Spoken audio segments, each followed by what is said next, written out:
kan kapos na mga Kristiyanong pamilya sa kabanalan asin kaimbudan sa mahal na Diyos.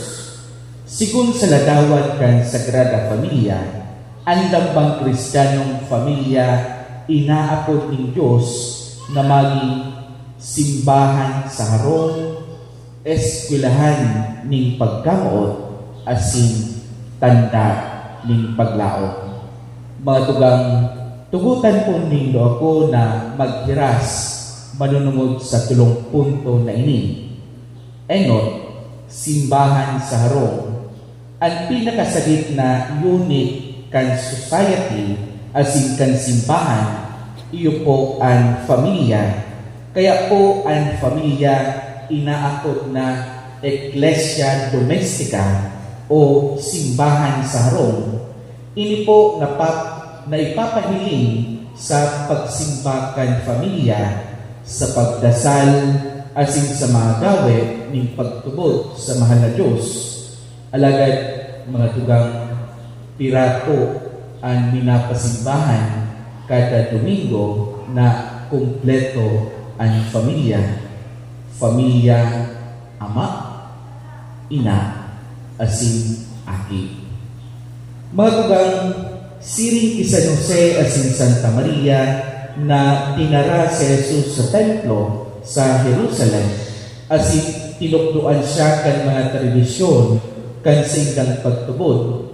Ang misyon ng mga magurang na Kristiyano iyo na ipamigpig sa indang mga aki ang mahal na Diyos sa pagtukdo sa inda sa mga pamigpig asin mga doktrina kan simbahan, sa pagpatuod sa inda sa mga Katolikong tradisyon, sa pagpadara sa inda sa mga sakramento, asin sa pagsimba sa kada Domingo, asin mga aldaw ng obligasyon, mga magurang nagigibo daw po nindo ini.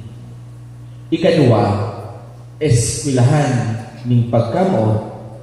Sa lindong ni San Jose asin Santa Maria, nakamatik po si Jesus ning pagkamoot ning mga magurang digdi sa ibabaw kanada.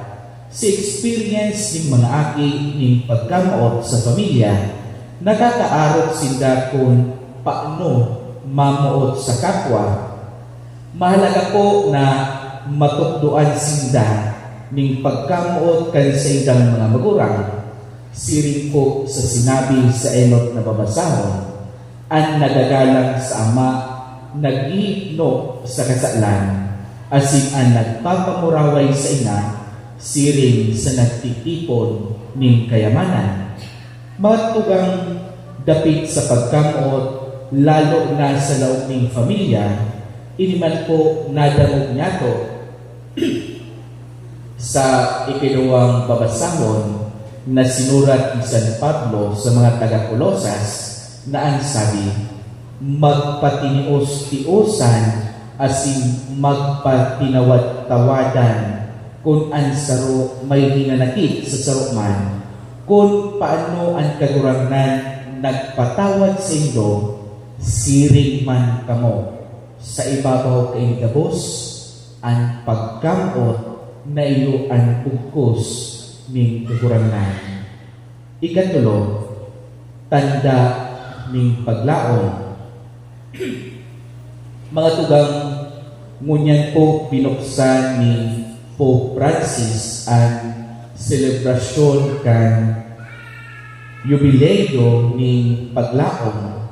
Sabi niya sa iyang dekretong Spes non confundit, ang sabi, ngunyan na banal na taon, inaatog kitang maging tanda ning paglaon na namamatean para sa mga tugang ngatong nagaagi ning anuman nakadipisilan.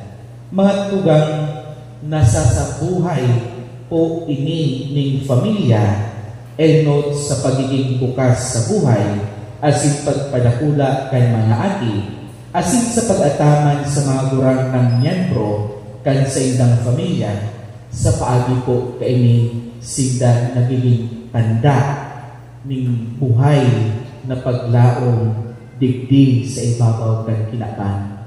Mga tugang,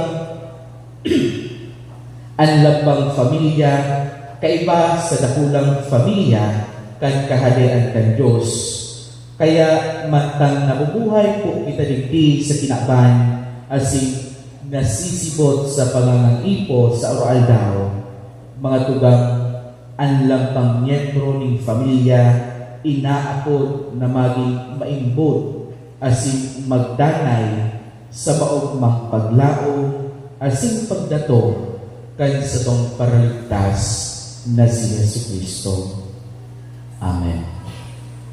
Ngunyan po, isusunod niya to ang rito sa pagbago kan panuga sa kasal.